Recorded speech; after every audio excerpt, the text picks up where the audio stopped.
સ્વાગત છે મિત્રો અમારા એક નવા વ્લોગ વિડીયો સાથે। તો મિત્રો આજે બટાકા વાવ્યા છે, ઉગી ગયા છે, તો તે વતાડવા છે।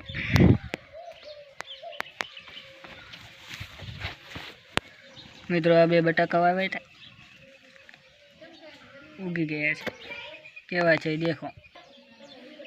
મિત્રો ચેનલ ઉપર નવા હોય તો ચેનલને સબસ્ક્રાઈબ કરો, વિડીયોને લાઈક કરવાનું ભૂલતા નહીં।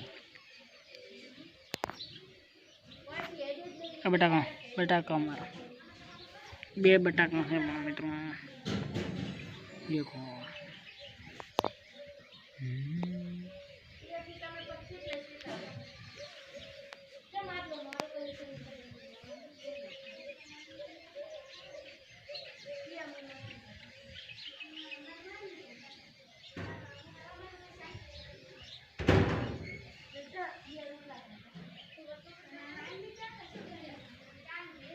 તો જય માતાજી મિત્રો, મળીએ પાછા નવા વ્લોગ વિડીયો સાથે।